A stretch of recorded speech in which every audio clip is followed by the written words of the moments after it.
اب آپ کے سامنے سیدہ ماہرہ ہاشمی نعت پاک صلی اللہ علیہ وسلم سے ہمارے دلوں کو نور مجلہ کریں گے۔ آپ کے سامنے سیدہ ماہرہ ہاشمی۔ السلام علیکم، آپ سبھی ایک بار درود شریف پڑھیں۔ اللہم صلی اللہ سیدنا صلی اللہ علیہ وسلم۔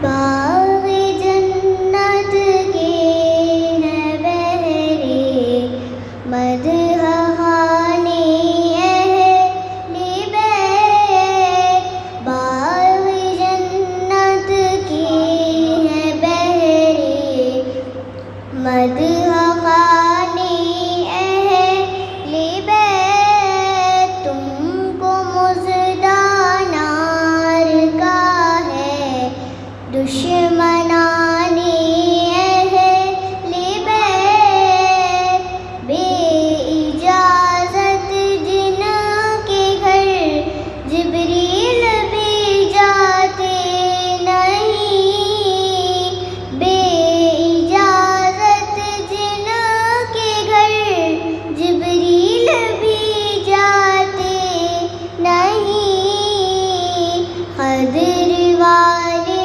جانتے ہیں قدر شان اہل بیت، قدر والے جانتے ہیں قدر شان اہل بیت، باغ جنت کے ہیں بہرے مدح خانے اہل بیت۔ السلام علیکم۔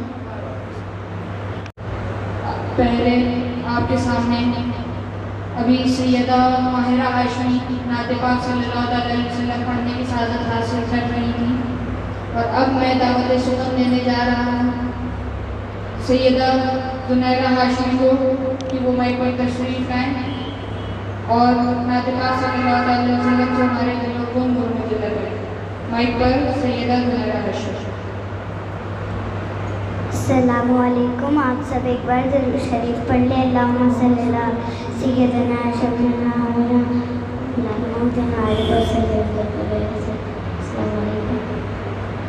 سب کی آنکھوں کا تارا مدینے میں ہے، آمینہ کا دلارا مدینے میں ہے، آمینہ کا دلارا مدینے میں ہے، شہر طیبہ مدینہ مجھے چلو، شہر طیبہ مدینہ مجھے چلو، عرش والے کا پیارا مدینے میں ہے، عرش والے کا پیارا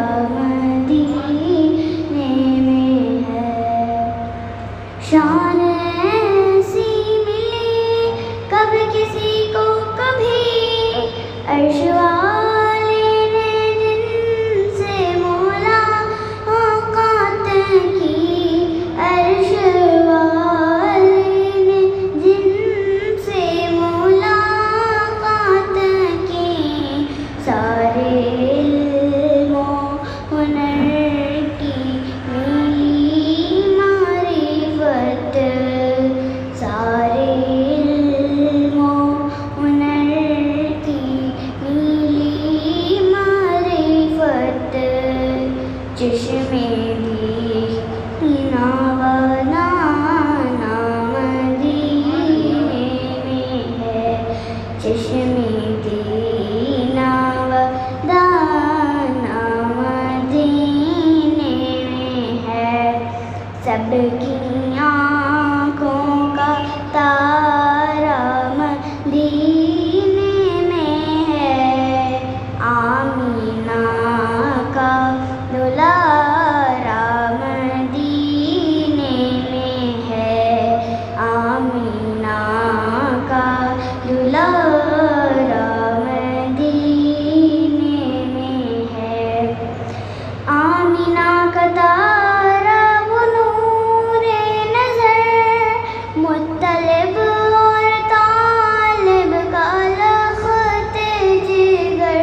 شر میں ہے معروف خیر البشر، جو بشر میں ہے معروف خیر البشر، سارا عالم شناسا مدینے میں ہے، سارا عالم شناسا مدینے میں ہے، سب کی آنکھوں کا تارا مدینے میں ہے، آمینہ کا دلارا مدینے میں ہے، آمینہ کا دلارا مدینے میں ہے، جن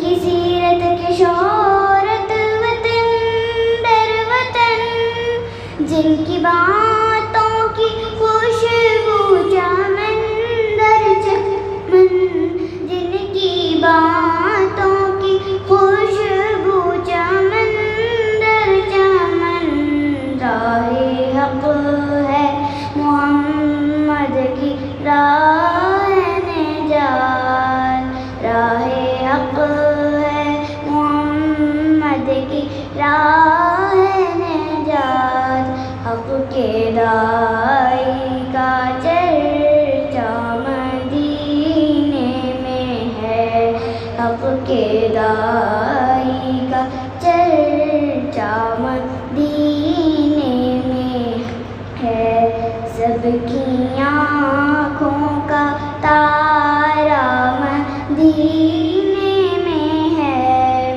آمینہ کا دلارا مدینے میں ہے، آمینہ کا دلارا مدینے میں ہے۔ السلام علیکم۔ آپ سبھی لوگ ایک بار درود شریف پڑھ لیجئے۔ اللہم صلی علی سیدنا شفیعنا حبیبنا و مولانا محمد وبارک وسلم، صلو علیہ صلاۃ و سلام علیک یا رسول اللہ صلی اللہ تعالی علیہ وسلم۔ سرکار دو عالم کے رخ پر انوار کا عالم کیا ہوگا، سرکار دو عالم کے رخ پر انوار کا عالم کیا ہوگا، ہر کوئی فدا ہے بن دیکھے، ہر کوئی فدا ہے بن دیکھے، دیدار کا عالم کیا ہوگا، ہر کوئی فدا ہے بن دیکھے، دیدار کا عالم کیا ہوگا، ایک سمت علی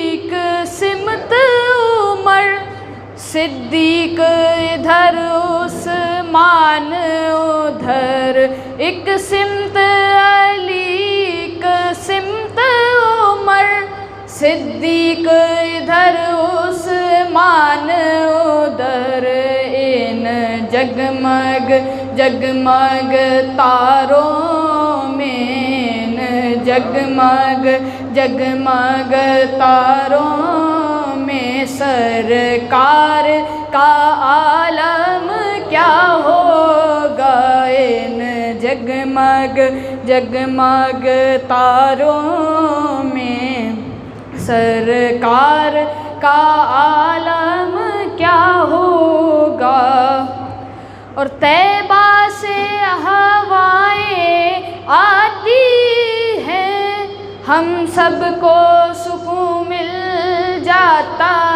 ہے، طیبہ سے ہوائیں آتی ہیں، ہم سب کو سکون مل جاتا ہے، اس پار کا عالم یہ ہے اس پارے کا جب عالم یہ ہے اس پارے کا عالم کیا ہوگا اس پارے کا عالم یہ ہے اس پارے کا عالم کیا ہوگا سرکار دو عالم کے رخ پر انوار کا عالم کیا ہوگا ہر کوئی فدا ہے بن دیکھے دیدار کا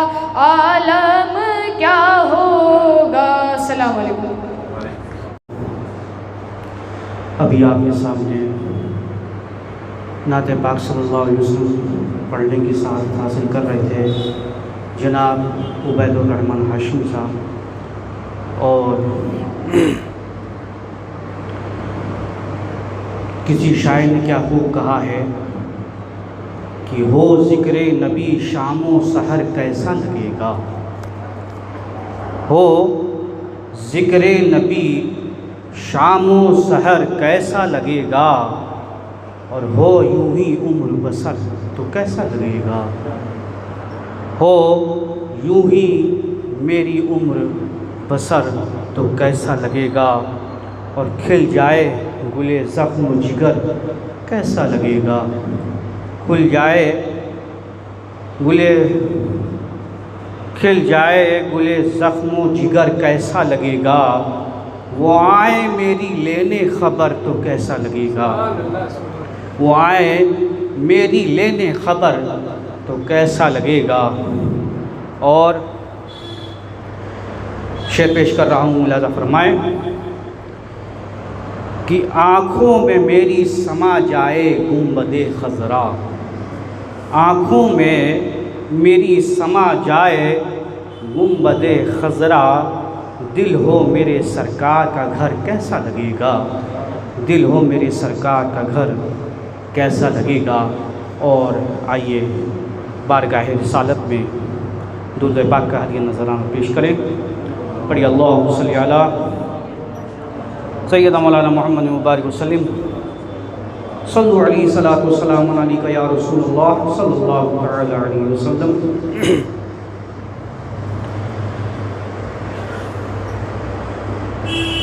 کربلا کو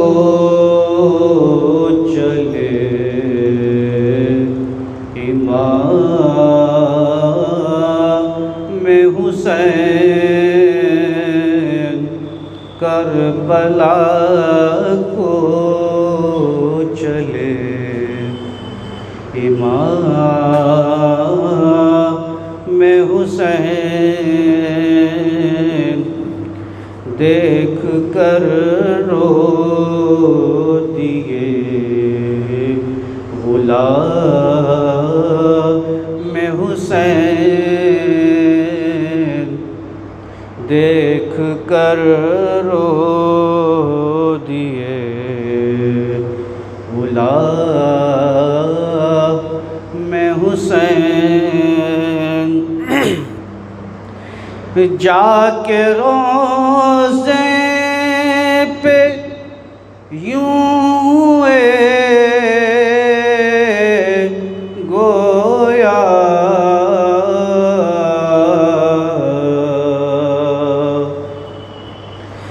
جا کے روزے پہ یوں ہوئے گویا، نہ لو آخری سلام حسین،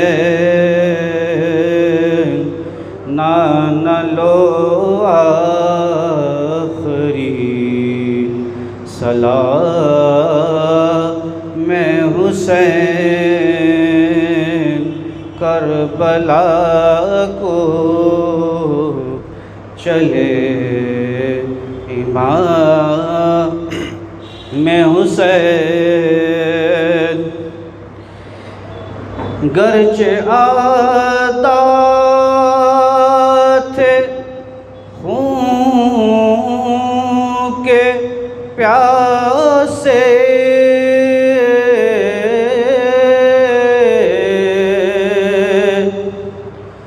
گرچہ آدھا تھے خون کے پیاسے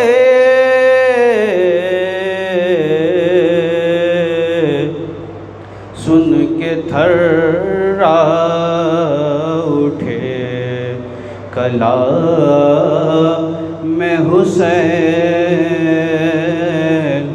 سن کے تھرا اٹھے کلام حسین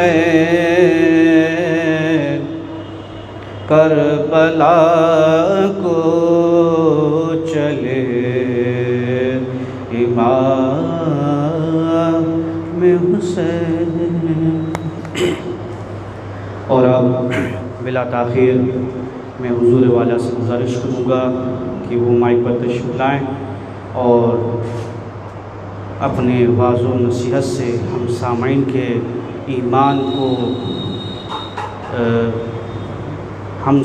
کے ایمان کو تجلی بخشیں۔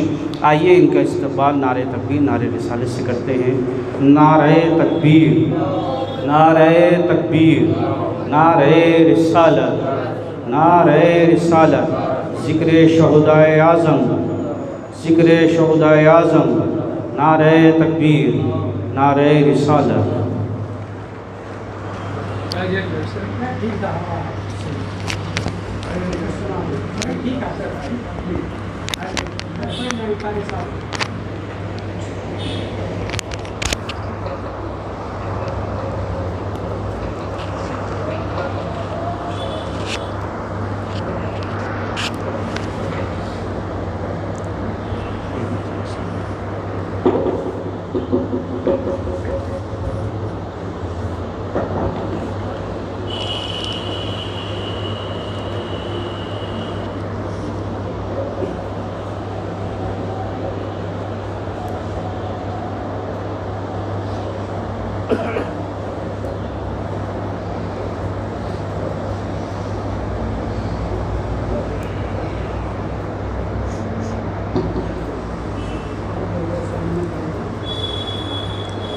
معزز ناظرین سامعین، السلام علیکم ورحمۃ اللہ وبرکاتہ۔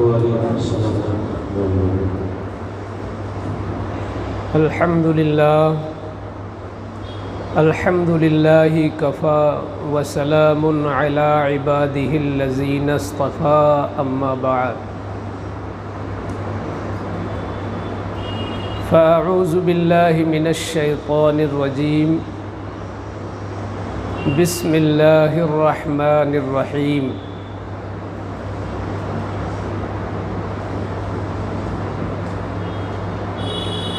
انما یرید اللہ لیذہب عنکم الرجس اہل البیت ویطہرکم تطہیرا۔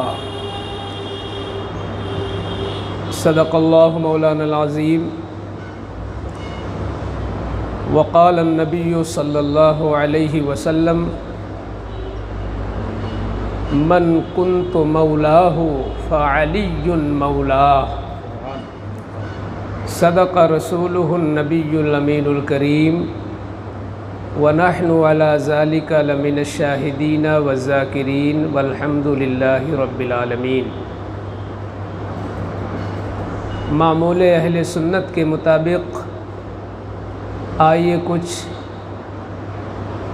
جذبہ عقیدت و محبت پیش کرنے سے پہلے بارگاہ رسالت مآب صلی اللہ علیہ وسلم میں اپنی عقیدت و محبت کی نظریں بشکل درود و سلام پیش کر لیں۔ اللہم صلی علی سیدنا و شفیعنا و طبیبنا و مولانا و ملجانا محمد معدن الجود والکرم و آلہ الکرام و ابنہ الکریم مبارک وسلم۔ صدر اجلاس و جملہ سامعین کرام، اعلان کے مطابق آج ہم اور آپ خلیفہ چہارم داماد پیغمبر فاتح خیبر سیدنا علی مرتضیٰ مولا علی رضی اللہ تعالیٰ عنہ کے حوالے سے کچھ ذکر جمیل کرنے اور سننے کے لیے اکٹھا ہیں۔ اللہ تعالیٰ ہم سب کی اس حاضری کو قبول فرمائے اور فیضان مولا علی سے ہم سب کو مالا مال فرمائے۔ حضرات گرامی، چونکہ ہم جس ملک میں جی رہے ہیں، اس ملک میں بنام مسلمان کئی ایک جماعتیں اور کئی مکتبہ فکر کے لوگ پائے جاتے ہیں۔ کہیں نہ کہیں سے ہمارا اور ان کا رابطہ، چاہے وہ تجارت کے حوالے سے، چاہے وہ شادی بیاہ کے حوالے سے، چاہے وہ سفر کے حوالے سے، کسی نہ کسی ذریعے ایک دوسرے کی باتیں اور ایک دوسرے کی ملاقاتیں ہوتی رہتی ہیں، جس کی وجہ سے کچھ ایسے خیالات بھی نادانی کی بنیاد پر، کم علمی کی بنیاد پر، کم مطالعہ کی بنیاد پر، وہ خیالات بھی کہیں نہ کہیں سے ہمارے دل و دماغ میں جگہ بنا لیتے ہیں، جو حقیقت میں ہم اہل سنت والجماعت کے خیالات نہیں ہوتے۔ اس کے لیے ضروری ہوتا ہے کہ جس جنتی جماعت یعنی اہل سنت والجماعت سے ہمارا تعلق ہے، ہم اس کے اکابرین، قائدین اور ترجمان کی باتیں بھی سنیں، ان کی کتابیں بھی پڑھیں، تاکہ ہم یہ امتیاز کر سکیں کہ اہل سنت والجماعت کے عقائد کیا ہیں اور غیر اہل سنت کے عقائد کیا ہیں۔ سیدنا مولا علی رضی اللہ تعالیٰ عنہ سے محبت کا دعویٰ کرنے والے اس زمین پر ایسے لوگ بھی پائے جاتے ہیں جو ہم اہل سنت سے کہیں زیادہ ہر زاویے سے، ہر اعتبار سے بڑھ چڑھ کر کے وہ دعوے بھی کرتے ہیں اور قسم قسم کی شکل میں اظہار محبت بھی کرتے ہیں۔ لیکن سوال یہ ہے کہ کیا سیدنا مولا علی کی روح ایسے محبتیوں سے خوش ہے، اور ان لوگوں کی محبت مولائے کائنات کی بارگاہ میں قبول بھی ہے یا نہیں قبول ہے؟ ہم سیدنا مولا علی رضی اللہ تعالیٰ عنہ کا ایک قول پیش کرتے ہیں۔ مولا علی فرماتے ہیں کہ ایک جماعت ایسی بھی ہوگی دنیا میں جو میری محبت میں غلو، افراط کرنے کی وجہ سے ہلاک ہو جائے گی، یعنی مجھے وہ درجہ بزعم خود وہ درجہ دینے کی کوشش کرے گی جو درجہ حقیقت میں ہمارا نہیں ہوگا۔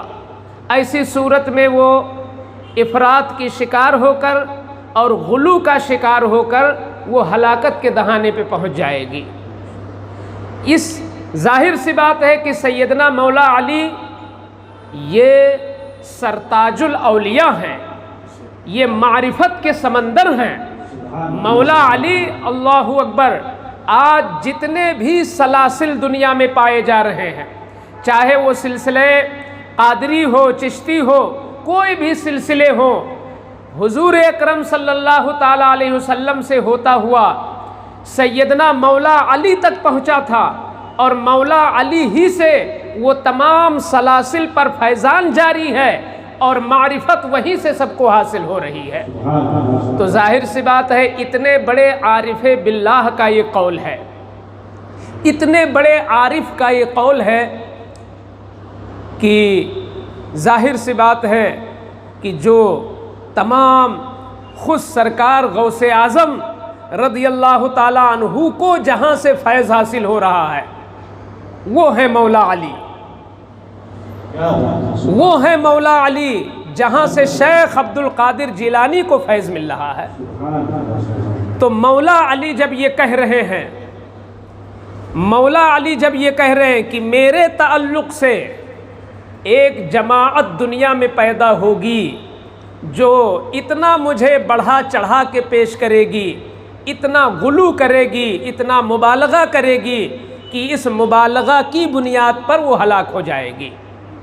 اب ہم آج دیکھ سکتے ہیں کہ کون ہیں وہ لوگ۔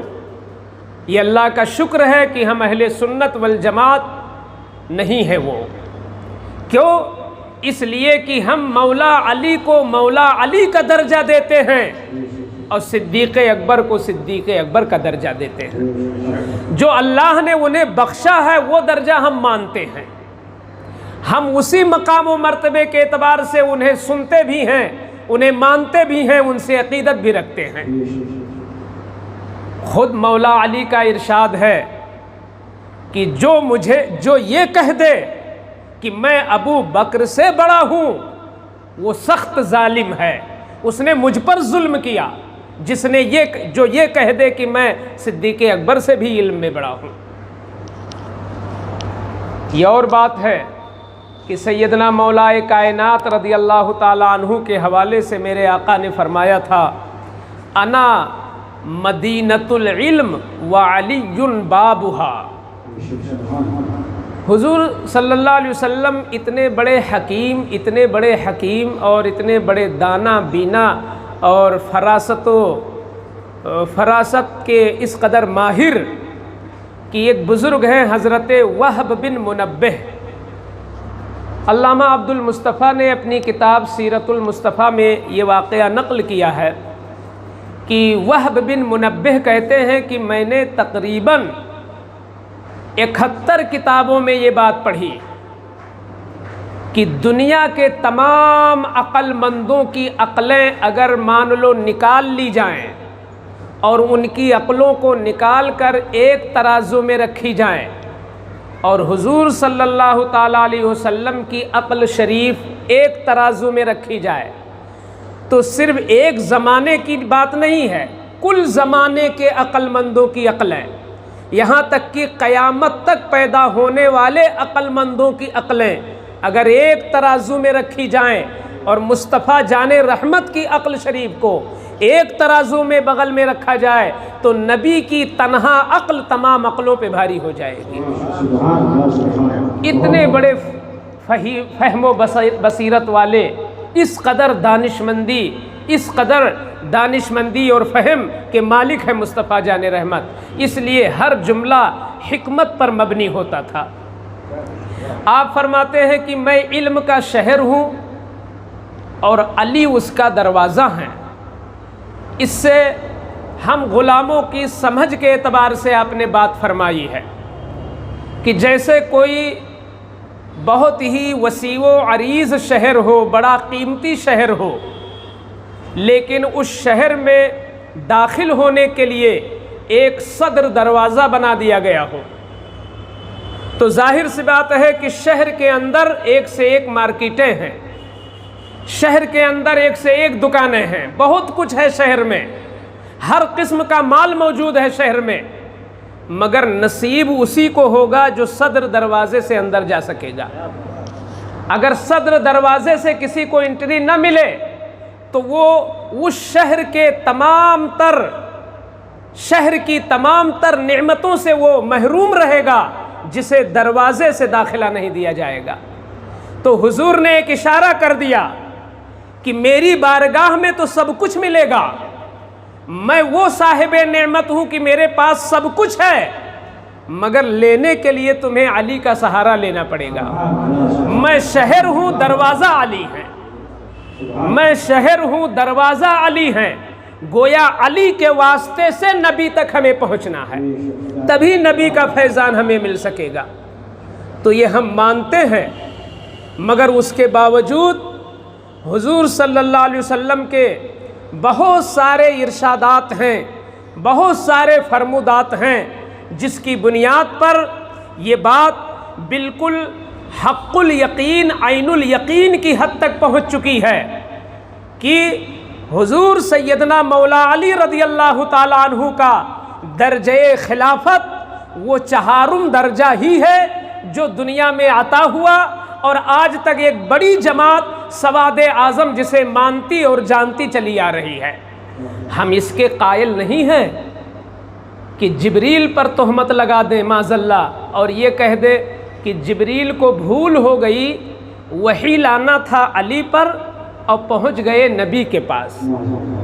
تو یہ ایسے لوگ ہیں، اس طرح کا قول تو ایسا قول ہے کہ نہ دین کا ٹھکانہ نہ مذہب کا ٹھکانہ، پھر تو نہ قرآن پہ بھروسہ رہے گا نہ حدیثوں پہ بھروسہ رہے گا۔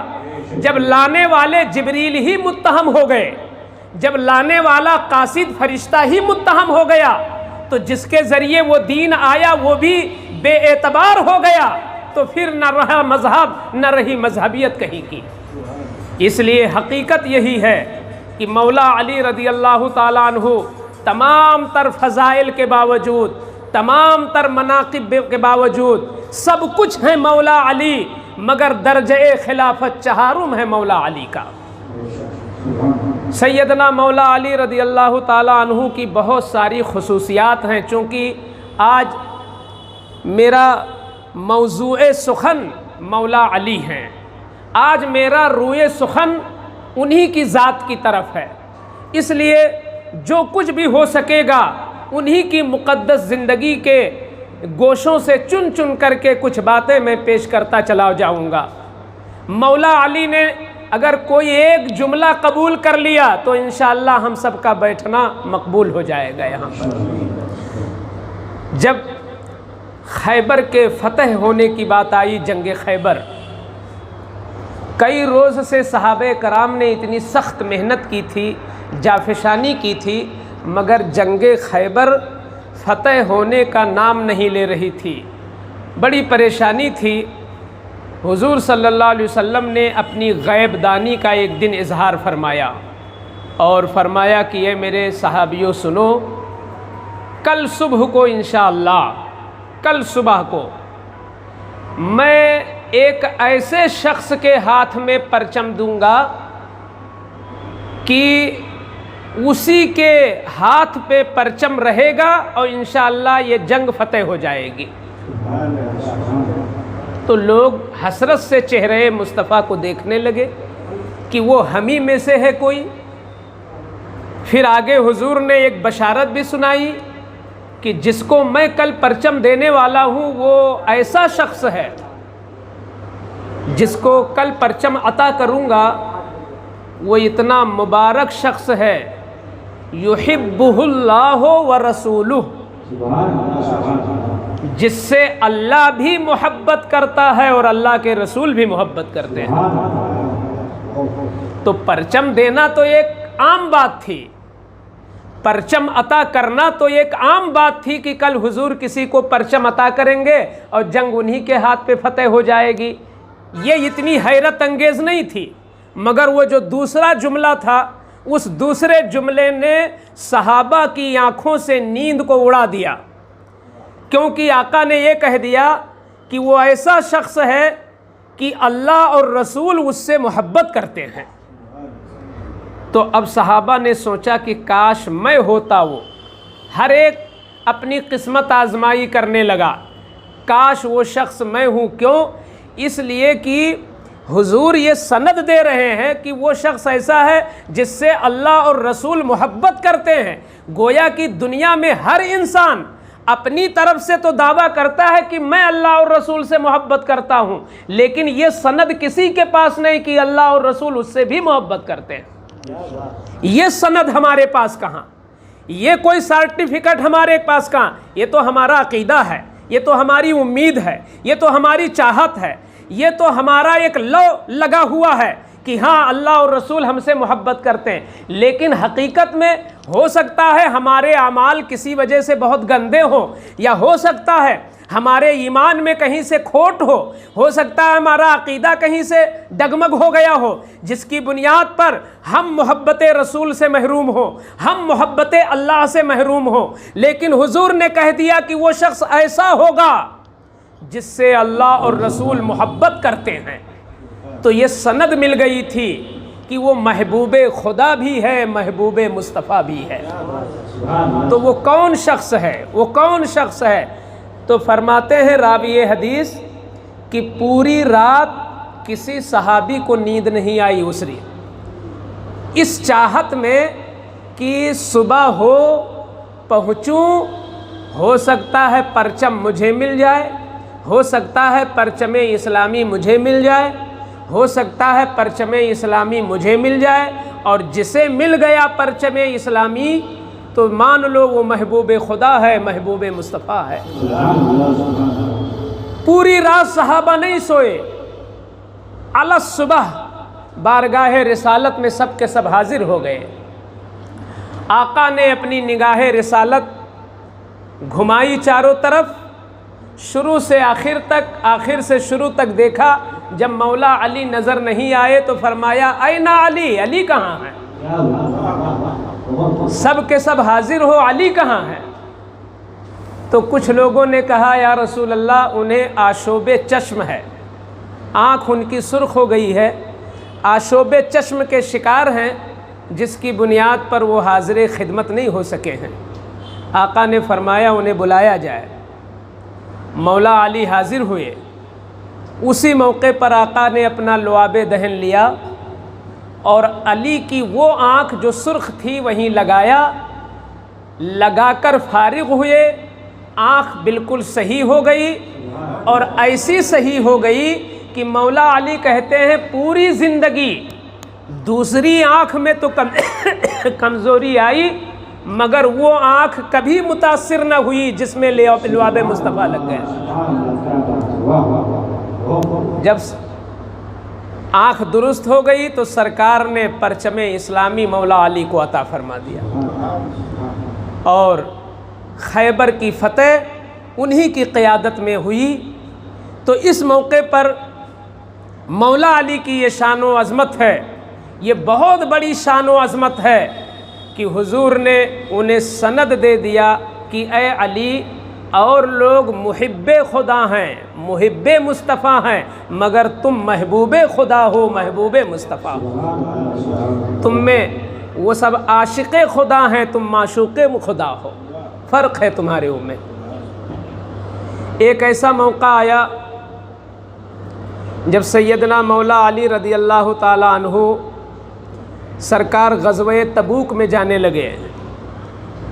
غزوہ تبوک ہی کا وہ موقع تھا جب بہت کم ساز و سامان تھا مسلمانوں کے پاس، بڑی تنگی تھی، اسی لیے اس جنگ کا جو لشکر تھا اس کو جیش العسرہ بھی کہتے ہیں، یعنی تنگ دستی والا لشکر، بڑی تنگ دستی تھی، کچھ تھا ہی نہیں لوگوں کے پاس، اور غزوہ تبوک میں جانا بھی تھا۔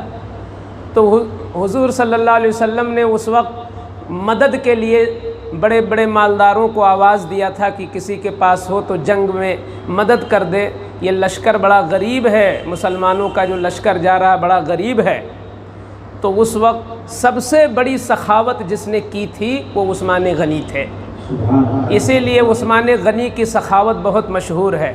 ایک بار اعلان کیا تو انہوں نے 100 اونٹ لا کے، خالی اونٹ نہیں لاتے تھے، اونٹ پر ساز و سامان لاد کر تب لاتے تھے دینے کے لیے۔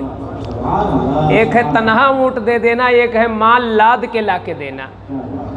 تو ایک روایت میں یہ ہے کہ 3 بار میں 300 اونٹ آپ نے چندہ دیا تھا، 300 اونٹ، اور یہاں تک کہ دیتے گئے 1000 اونٹ مال ساز و سامان کے لاد کر یہ تعاون پیش کیا تھا عثمان غنی نے۔ اسی موقع پر اللہ کے رسول نے عثمان سے فرمایا تھا، اے عثمان، اب اگر اس کے بعد کوئی نفلی کام نہ بھی کرو تو تمہارے لیے کافی ہے، فرائض واجبات کرتے رہو اور کوئی نفلی کام نہ کرو تو بھی یہ عمل جو تم نے کیا ہے یہ تمہاری بخشش و نجات کے لیے بالکل کافی ہے۔ تو غزوہ تبوک کے موقع پر جب جانے لگے تو مولا علی کو چھوڑ دیا گھر میں. تو مولا علی نے سمجھا کہ شاید حضور خوش نہیں ہے کیا ہم سے کہ اوروں کو اجازت دے رہے ہیں, حکم بھی دے رہے ہیں کہ چلو, اور ہم کو گھر میں چھوڑ رہے ہیں.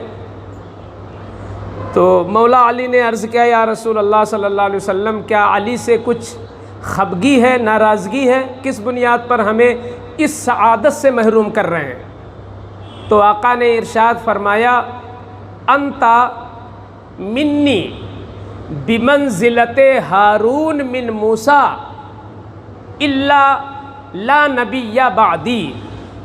اے علی, میں تم کو جو نہیں لے جا رہا ہوں وہ کسی غصے کی بنیاد پر نہیں, بلکہ میرا تمہارا معاملہ ایسا ہی ہے جیسے کہ موسیٰ اور ہارون کا معاملہ تھا کہ جب موسیٰ کوہ طور پر جانے لگے تو گھر بار اور تمام معاملات حوالے کر کے گئے تھے اپنے بھائی ہارون کو, تو میں بھی جا رہا ہوں غزوہ تبوک میں, میں تمہارے حوالے کر کے جا رہا ہوں.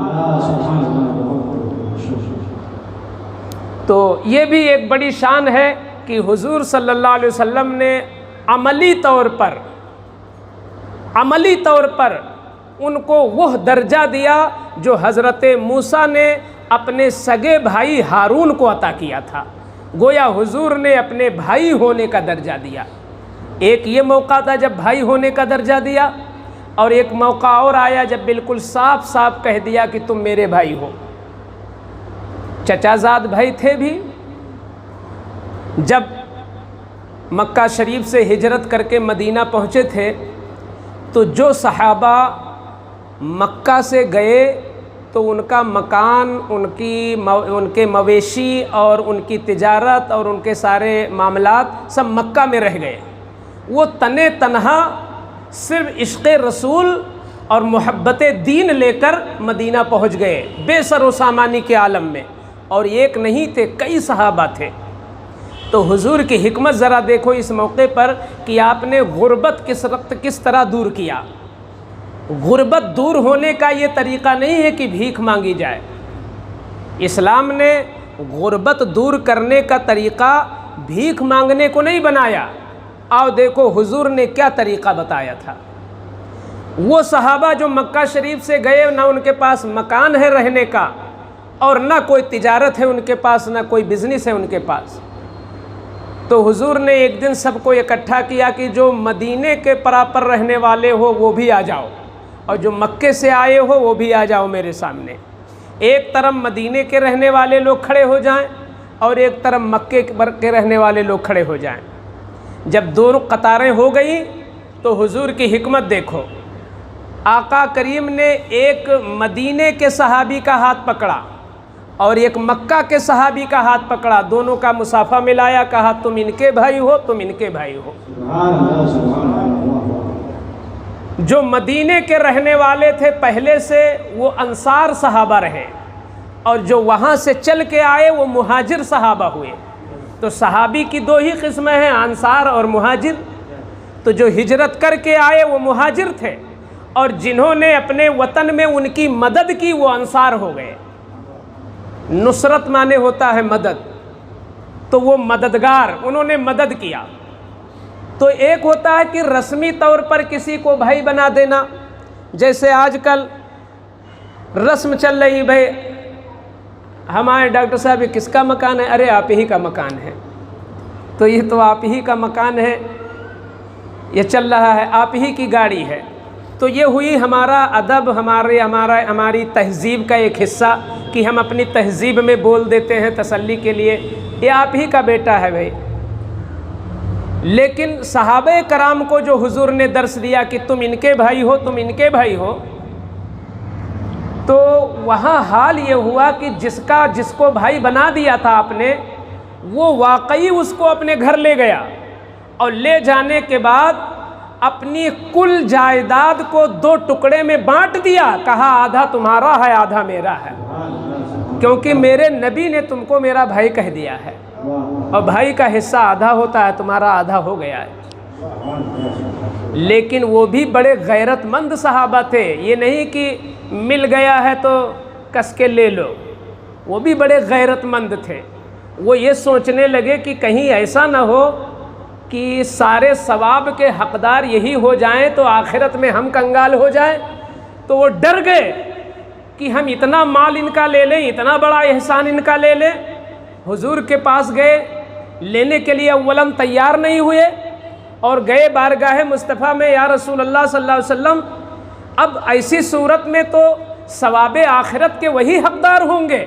آقا نے فرمایا نہیں، تمہاری نیت چونکہ اچھی ہے اس لیے انہیں دینے کا ثواب ملے گا، تمہیں لینے کا ثواب ملے گا۔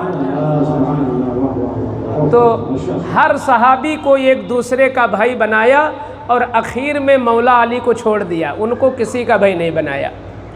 اس موقع پر مولا علی کو بہت کھل گیا وقتی طور پر، اور وقتی طور پر وہ کبیدہ خاطر ہو گئے، آواز بھرائی، آنکھیں اشکبار ہو گئیں اور دل گرفتہ، گلو گرفتہ آواز میں بارگاہ رسالت میں پیش ہوتے ہیں، یا رسول اللہ علی نے کون سی خطا کی؟ آپ نے ہر ایک کو کسی کا بھائی بنا دیا، علی کو کسی کا بھائی نہیں بنایا۔ تو میرے آقا نے فرمایا، اے علی کیا تم اس پر راضی نہیں ہو کہ صدیق کسی کے بھائی ہیں، فاروق کسی کے بھائی ہیں، عثمان کسی کے بھائی ہیں، ابو ہریرہ کسی کے بھائی ہیں، تم میرے بھائی ہو۔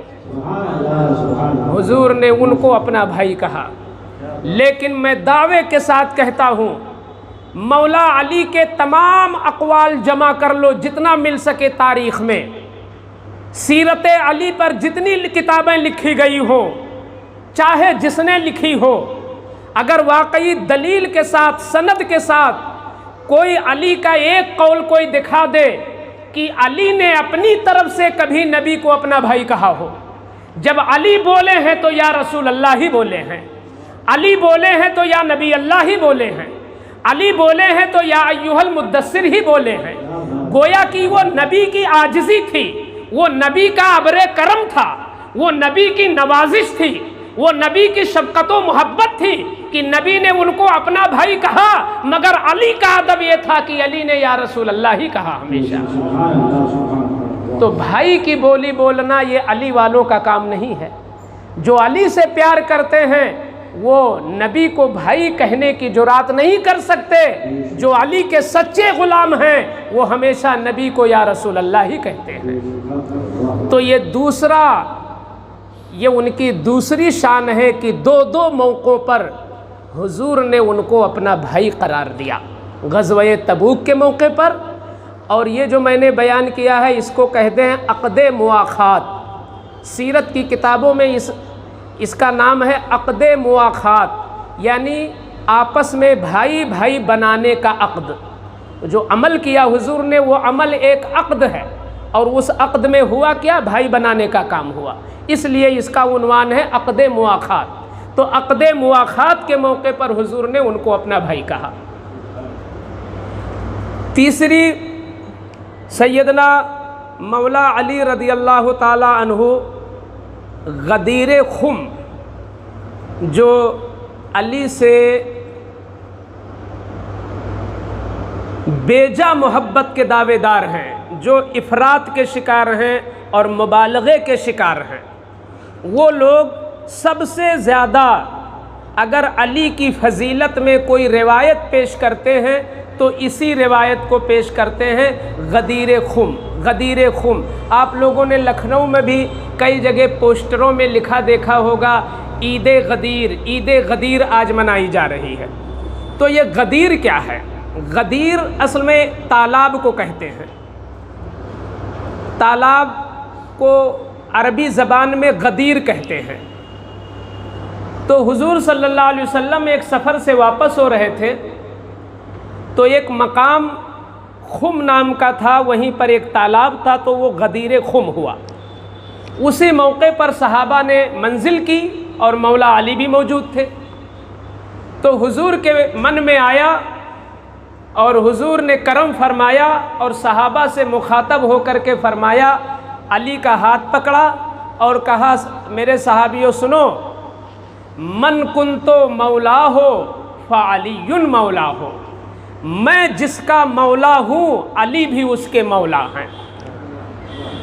مولا معنی ہوتا ہے سردار، مولا کے معنی ہوتا ہے قائد، مولا کے معنی ہوتا ہے آقا۔ تو مطلب یہ ہوا کہ میں جس کا آقا ہوں علی بھی اس کے آقا ہیں۔ پھر آگے فرمایا اللہم والے من والاہ وعاد من عاداہ، اے میرے پروردگار جو علی سے محبت کرے تو بھی اس سے محبت فرما۔ دعا کی ہے کہ اے میرے مولا والے من والا ہو، جو علی سے محبت کرے میرے مولا تو بھی اس سے محبت کر۔ وعاد من عادہ ہو، عادے عداوت سے، اور اے میرے مولا جو علی سے عداوت رکھے تو بھی اس سے عداوت فرما۔ تو یہ سب سے اہم روایت مولا علی کے کمالات اور ان کی فضیلت میں ہے۔ تو ٹھیک ہے، اس روایت میں یہ کہاں ہے کہ وہ خلیفہ اول بھی ہیں، اس روایت میں یہ کہاں ہے کہ صدیق اکبر نے ان پر ظلم کیا، اس روایت میں یہ کہاں ہے کہ فاروق اعظم نے ان سے غصب کر لیا، اس روایت میں یہ کہاں ہے کہ جبریل بھول گئے وہی ان کو نہ دے سکے حضور کے پاس پہنچ گئے۔ ان چیزوں کا تو یہاں کوئی گزر نہیں ہے، یہاں تو صرف ایک فضیلت کی بات ہے کہ میں جس کا آقا ہوں علی بھی اس کے آقا ہیں۔ اے اللہ جو علی سے محبت کرتا ہے تو بھی اس سے محبت کر، جو علی سے بغض رکھتا ہے تو بھی اس سے بغض رکھ۔ تو علی کی فضیلت ہی فضیلت ہے، صرف اس میں کمپیئر ہے ہی نہیں کسی صحابی سے۔ یہاں یہ معنی نہیں نکالا جا سکتا کہ میں جس کا مولا ہوں ابو بکر اس کے مولا نہیں ہے، یہ نفی تو موجود نہیں ہے یہاں پر۔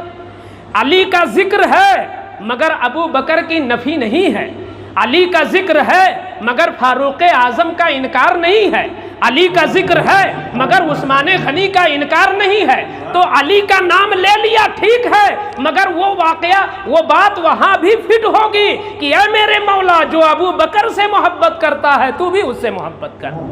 وہ فضیلت تو انہیں بھی حاصل ہے، کیونکہ اس کی تائید میں دوسری بہت ساری حدیثیں موجود ہیں، کیونکہ آپ نے سارے صحابہ کے لیے فرمایا کہ جو صحابہ سے محبت کرتا ہے، کوئی بھی صحابی ہو ادنا سے لے کر اعلیٰ تک، جو صحابہ سے محبت کرتا ہے گویا وہ مجھ سے محبت کرتا ہے، اور جو صحابہ سے بغض رکھتا ہے گویا وہ مجھ سے بغض رکھتا ہے۔ تو یہ تو سارے صحابیوں کے لیے ہو گیا یہاں پر۔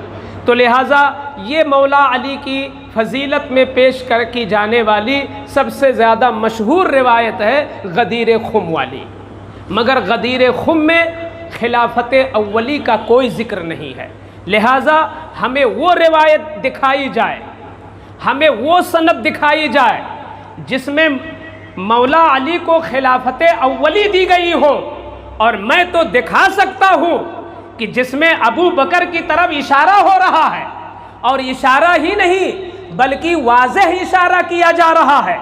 جب چند دن رہ گئے حضور کے وصال میں، 3 سے 4 دن رہ گئے، تو میرے آقا نے عائشہ کو بلایا اور فرمایا یا عائشہ مر ابا بکرن، اے عائشہ ابو بکر کو کہہ دو کہ وہ لوگوں کی امامت کر دیں، جا کے میں بیمار ہوں، جا کے وہ لوگوں کی امامت کر دیں۔ عائشہ صدیقہ نے عرض کیا اے میرے آقا وہ بڑے رقیق القلب ہیں، ان کا دل بڑا نرم ہے، اور وہ آپ کے بڑے دیوانے ہیں، آپ کے مصلے پر وہ قدم نہیں رکھ پائیں گے، کسی اور کے لیے حکم نامہ جاری کر دیجئے۔ مگر میرے آقا نے اصرار کیا نہیں، ابو بکر کو حکم دو وہ امامت کریں۔ تو ابو بکر نے حضور کی ظاہری زندگی میں امامت فرمائی، مولا علی تو موجود تھے، اب فاروق اعظم بھی تو تھے، ایسا بھی نہیں کہ یہ حضرات علیل تھے یا سفر پہ گئے تھے، یہ حضرات بنفس نفیس اپنے مکان میں اور اپنے وطن میں موجود تھے، ان کی موجودگی میں امامت ابو بکر سے کرائی جا رہی ہے۔ یہ اشارہ نہیں مل رہا ہے اہل عقل کے لیے کہ حضور اپنے مصلے پر جس کو اپنی ظاہری زندگی میں پسند کر رہے ہیں، گویا اشارہ دے رہے ہیں کہ یا لوگوں میرے بعد میری جگہ پر ابو بکر کو بٹھا دینا۔ اور پھر اگر کوئی مسلمان ہو کر اور مسلمانی دعویٰ کر کے اپنے کو مسلم کہے، مسلم، اور معاذ اللہ ابو بکر جیسے عظیم الشان صحابی کو ظالم کہہ دے، تو وہ اپنے ایمان کی خیر منائے، ایمان رہے گا کہاں؟ کیونکہ ایک جملہ کسی صحابی کو بول دینا اس کا تعلق اللہ اور رسول تک بھی پہنچے گا۔ کس اعتبار سے؟ اس طرح کہ اگر ابو بکر معاذ اللہ ظالم ہیں تو حضور نے ایک ظالم کو مصلی پہ کھڑا کر دیا، اپنا جانشین ایک ظالم کو، اللہ اکبر، یہ حضور پر نہیں جا رہا ہے حملہ۔ اس لیے ان اللہ والوں اور ان ہستیوں کے بارے میں، ان عبقری شخصیتوں کے بارے میں کبھی بھی اس قسم کی کوئی لب کشائی کرنا ہی نہیں چاہیے۔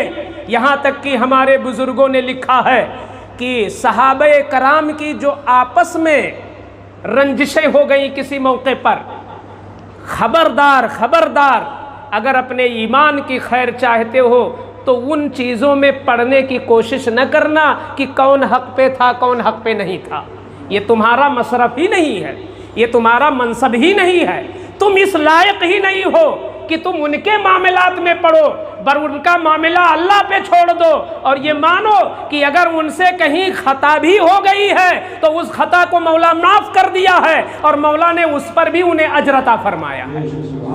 کیونکہ ایک ہوتی ہے خطائے اجتہادی، اور خطائے اجتہادی کا حکم یہ ہے کہ گناہ ملنا تو دور کی بات ہے، ثواب ملتا ہے اس پر۔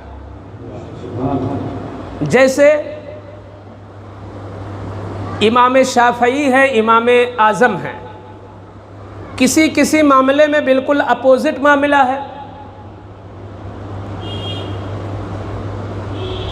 تو امام اعظم ابو حنیفہ کہہ رہے ہیں کہ مان لو امام اعظم ابو حنیفہ کہتے ہیں رفع یدین نہیں ہونا چاہیے، امام شافعی کہیں نہیں رفع یدین ہونا چاہیے، تو کوئی ایک ہی تو صحیح ہوگا، کوئی ایک ہی صحیح ہوگا۔ لیکن نہیں، جو شافعی ہیں وہ اسی پر عمل کریں ثواب پائیں گے، جو حنفی ہیں وہ اس پر عمل کریں ثواب پائیں گے۔ کل قیامت کے دن نہ پکڑ امام اعظم کی ہے نہ امام شافعی کی ہے، ان کو بھی ثواب ملے گا، ان کو بھی ثواب ملے گا، کیونکہ یہ جو اختلاف ہوا وہ نفس کی بنیاد پر نہیں ہوا ہے، یہ جو ان سے اختلاف ہوا ہے وہ اجتہاد کی بنیاد پر، یعنی انہوں نے غور کیا، فکر کیا، عقل لگائی، محنت کیا اور ایک مسئلہ نکالا۔ مان لو کہ وہ مسئلہ واقع میں خطا ہی کی طرف ہے، مگر محنت کا صلہ مولا انہیں عطا فرمائے گا۔ تو اس لیے صحابہ کرام کا وہ درجہ اور صحابہ کرام کا وہ رتبہ ہے کہ ان کی رنجشوں میں اور ان کے معاملات میں ہمیں ہرگز کسی طرح پڑھنے کی ضرورت ہی نہیں ہے۔ ہم اہل سنت والجماعت ہیں، ہم اہل بیت سے بھی والہانہ لگاؤ رکھتے ہیں اور رکھیں گے۔ ہم صحابہ کرام کو بھی اللہ کا محبوب اور برگزیدہ بندہ مانتے ہیں اور مانتے رہیں گے۔ یہاں سے بھی فیض ملتا ہے اور ہمیں وہاں سے بھی فیض ملتا رہے گا۔ مولا علی رضی اللہ تعالیٰ عنہ کی ایک فضیلت اور ہے، یوں تو ان کے بہت سارے فضائل ہیں، مگر اس مختصر سے وقت میں جو بھی ذہن کام کر جائے وہ سمجھ لیجئے ہمارے لیے غنیمت ہے۔ جب حضور کو ہجرت کا حکم ہوا اور مکہ کے لوگوں نے جب تلواریں نکال کر آپ کے دروازے کو گھیر لیا، سازش کی اور کہا کہ یہ تو ہمارے مذہب کی مذمت کرتے ہیں اور اپنا نیا لایا ہوا دین ہم پر تھوپنے کی کوشش کرتے ہیں، اس لیے اب ان سے بچنے کا ایک ہی راستہ ہے کہ مکہ میں جتنے خاندان ہیں ہر خاندان کا ایک جوان اپنے ہاتھ میں تلوار لے لے اور رات ہی میں دروازے پہ کھڑا ہو جائے، جب صبح کو نبی دروازہ کھولیں تو سب لوگ اکٹھے حملہ کر دو تاکہ ایک آدمی قاتل نہ بنے، مکہ کے ہر خاندان قاتل بنے، تاکہ کس سے بدلہ لیا جائے گا، اس طریقے سے ان سے چھٹکارا مل جائے گا۔ یہ جب سازش ان لوگوں نے دارالندوہ میں بیٹھ کر کیا، یہ دارالندوہ لکھنؤ کا نہیں، وہ دارالندوہ وہی ہے جہاں پر ایک وہ حال تھا، مکان تھا جہاں حضور ہی کے خلاف سازش کے لیے میٹنگ ہوا کرتی تھی، اس کا نام دارالندوہ تھا۔ جب حضور کے خلاف میٹنگ ہوتی تھی تو دارالندوہ ہی میں ہوتی تھی، تو وہیں یہ میٹنگ میں طے ہوئی، اور وہ بھی یہ رائے کس نے پیش کیا تھا؟ یہ رائے پیش کیا تھا ابو جہل نے، اور اس رائے کو جس نے کنفرم کیا کہ ہاں یہی رائے صحیح ہے وہ شیطان تھا۔ شیطان انسانی شکل میں وہاں میٹنگ میں پہنچ گیا تھا، سفید داڑھی تھی، سفید کپڑا تھا۔ لوگوں نے کہا آپ کہاں سے؟ اس نے میں نے سنا ہے کہ نبی کے خلاف میٹنگ بیٹھی ہے، میں بھی ان کا مخالف ہوں، اس لیے میں بن دعوت کے آ گیا ہوں۔ تو اس نے یہ رائے دی تھی۔ بہرحال جیسے ہی مکہ کے جتنے خاندان تھے ہر خاندان کا ایک نوجوان پہنچ گیا رات میں، تو اللہ نے جبریل امین کو بھیجا حضور کے پاس، جاؤ جبریل میرے نبی سے کہہ دو کہ راتوں رات ہی مکہ چھوڑ دیں، راتوں رات مکہ چھوڑ دیں اور مدینے کی طرف نکل لیں۔ حضور صلی اللہ علیہ وسلم کو اس موقع پر اپنی جان کی فکر کم ہوئی۔ واہر امانت، قیامت تک دنیا اگر امانت کا سبق سیکھنا چاہتی ہے تو وہ در مصطفیٰ سے سیکھے۔ جو لوگ تلوار لے کر کھڑے تھے نبی کو مارنے کے لیے، انہی میں سے کسی کے باپ نے، کسی کے چچا نے، کسی کے سگے بھائی نے حضور کے پاس امانت رکھا ہوا تھا۔ ہم آپ جیسے نفسیاتی لوگ ہوتے تو کہتے اچھا تم مجھے مارنے کے لیے آئے ہو، اب تمہارا مال واپس نہیں ہوگا، جب تم ہمیں مارنے جا رہے ہو تو ہم تمہارا مال کیوں واپس کریں گے، ہم تو اپنی جان بچائیں گے۔ مگر حضور چونکہ دنیا کے لیے معلم بن کر آئے تھے، آپ کی زندگی کا ہر حصہ ہمارے لیے نمونہ عمل بننا تھا، تو حضور کو جان کی فکر بعد میں ہوئی، مال واپس کرنے کی فکر پہلے ہوئی۔ علی کو بلایا، یہ ہے شان علی۔ اس موقع پر کسی صحابی کو نہیں بلایا، علی کو بلایا، کہا علی تم پر میں بھروسہ کرتا ہوں، تم میرے اہل بیت ہو، تم میرے بستر پر میرا جانشین بن کر لیٹ جاؤ، اور صبح جب اٹھنا تو یہ فلاں کا مال ہے، یہ فلاں کا مال ہے، یہ عقبہ کا مال ہے، یہ شعب فلاں کا مال ہے، ان کا مال واپس کر دینا، اور پھر تم بھی پیدل مدینے آ جانا پیچھے سے۔ تو 3 جملے کہا تھا آقا نے اس موقع پہ، سو جاؤ، صبح اٹھ جانا، مال واپس کر کے مدینہ آ جانا، یہ 3 جملے فرمایا تھا۔ علی لیٹ گئے۔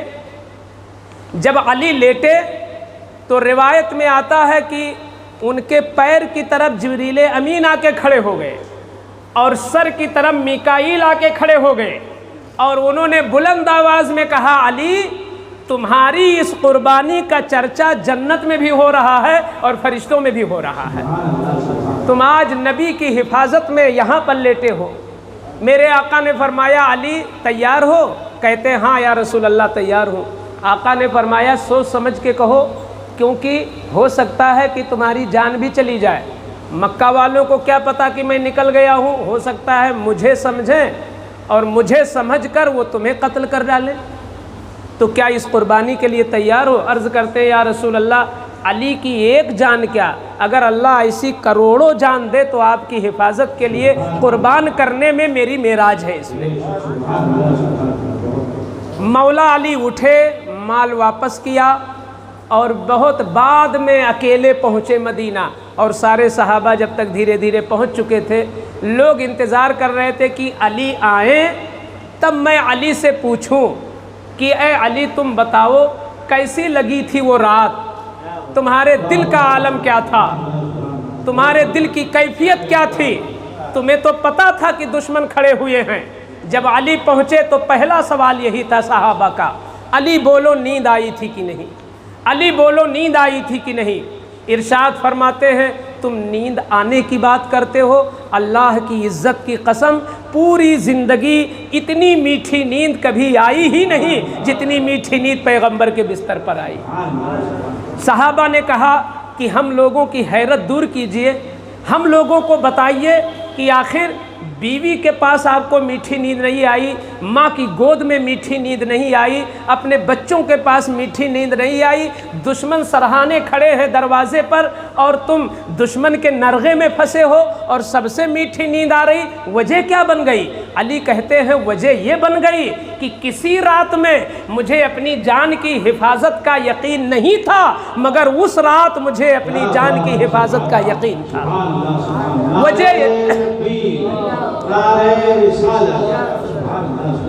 وجہ یہ تھی کہ تھن سے نکلا ہوا دودھ تو واپس ہو سکتا ہے، تیر سے کمان سے پھینکا ہوا تیر واپس ہو سکتا ہے، سورج بجائے مشرق کے مغرب سے نکل سکتا ہے، مگر نبی کی زبان کبھی خطا نہیں کر سکتی۔ میرے آقا نے فرمایا تھا علی لیٹ جاؤ، صبح امانت واپس کر دینا، پھر مدینے چلے آنا۔ وہی سے مجھے یقین ہو گیا کہ جب نبی نے یہ کہہ دیا ہے تو یہ ہو کے رہے گا کہ میں لیٹوں گا بھی، میں اٹھوں گا بھی اور مدینے واپس بھی جاؤں گا۔ اس لیے مجھے اپنی موت کا کوئی شبہ ہی نہیں تھا، بلکہ اپنی حفاظت کا یقین تھا۔ تو یہ شان علی ہے کہ حضور نے اس ناگہانی موقع پر، اس سخت موقع پر، شب ہجرت میں اگر کسی کو امین بنایا تو مولا علی کو بنایا، لیکن اگر کسی کے دل میں ابو بکر کے تئیں غبار نہ ہو تو وہ یہاں اور آگے بڑھ لے کہ مولا علی کو امین تو بنایا، مگر رفیق کس کو بنایا؟ امین تو مولا علی کو بنایا، مگر رفیق سفر کس کو بنایا؟ یار غار کس کو بنایا؟ اگر اس سنگلاخ راستے پر اور اندھیری رات میں دشمنوں کے تعاقب کے ہوتے ہوئے اور اس پرانے غار میں جہاں ہزاروں سال کے سانپ اور بچھو موجود ہوں، اس سنگلاخ راستے میں اگر کسی کو اپنا دوست بنایا تو ابو بکر کو بنایا ہے۔ تو جہاں مولا علی امین ہے وہیں ابو بکر رفیق بھی ہیں۔ تو ہم امین سے بھی محبت کرتے ہیں، رفیق سے بھی محبت کرتے ہیں۔ پروردگار عالم ہمیں اسی صراط مستقیم پر قائم رہنے اور ہماری نسلوں کو بھی اسی راستے پر قائم رہنے کی توفیق عطا فرمائے۔ وما علینا الا البلاغ۔ کھڑے ہو کر صلاۃ والسلام۔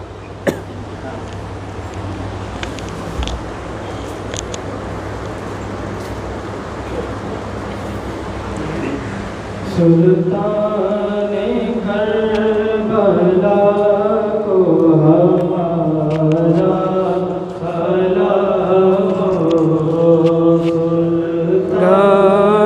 کربلا کو ہمارا سلام ہو،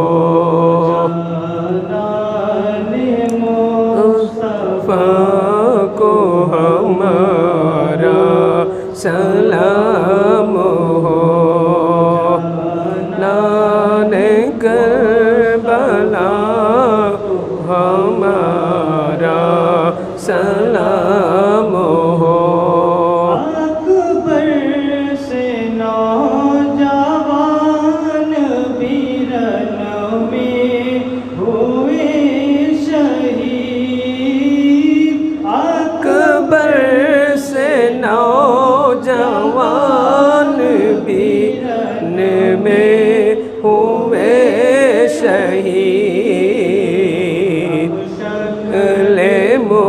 مصطفیٰ کو ہمارا سلام ہو، مشکل مصطفیٰ کو ہمارا سلام ہو۔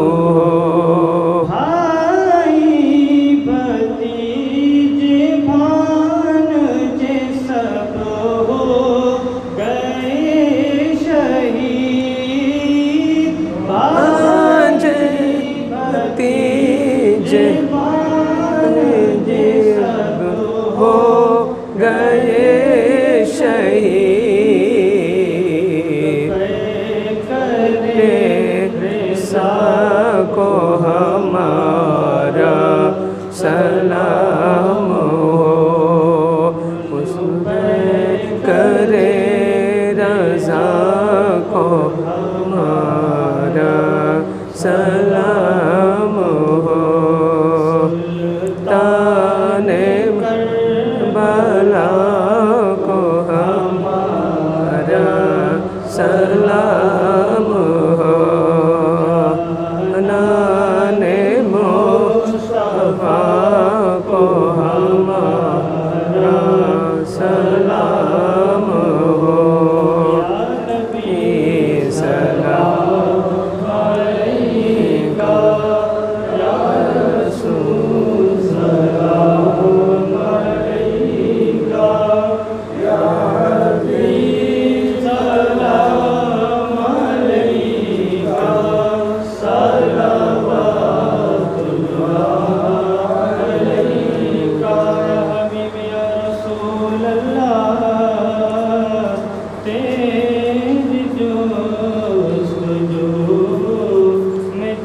سلام علیکہ یا ربی سلام علیکہ صلوات اللہ علیکہ الصلاة والسلام علیکہ یا رسول اللہ صلی اللہ علیہ وسلم.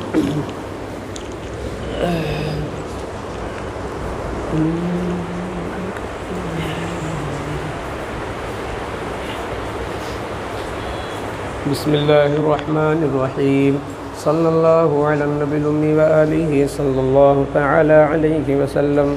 صلاة وسلاما علیک یا رسول اللہ صلی اللہ تعالی علیہ وسلم.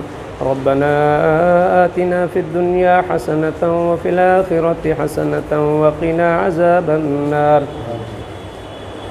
الہ العالمین، آج کی اس تقریب سعید کو اپنے فضل و کرم، اپنی عنایت و مہربانی سے اپنی بارگاہ میں قبول فرما لے. اے میرے مولا، ہم گنہگاروں سے ٹوٹے پھوٹے انداز میں جو بن پڑا ہے، پڑھنے کی سننے کی کوشش کی ہے، اپنی عقیدت و محبت کا اظہار کیا ہے، اے مولا کریم تو اپنا کرم فرما دے اور اس ٹوٹے پھوٹے انداز و اعمال کو ہم سب کی طرف سے قبول فرما لے. یہ نذرانہ محبت سب سے پہلے اپنے پیارے محبوب سرور کائنات صلی اللہ علیہ وسلم کی بارگاہ میں قبول فرما لے. ان کی جملہ آل اولاد کی بارگاہ میں قبول فرما لے. جملہ امہات المومنین اور ان کے بطن اقدس سے تشریف لانے والی اولادوں کی بارگاہ میں قبول فرما لے. آپ کے جملہ صحابہ، جملہ عاشق، جملہ جانثار، جملہ وفادار، جملہ امت محمد کی بارگاہ میں پیش مولا اسے قبول فرما لے.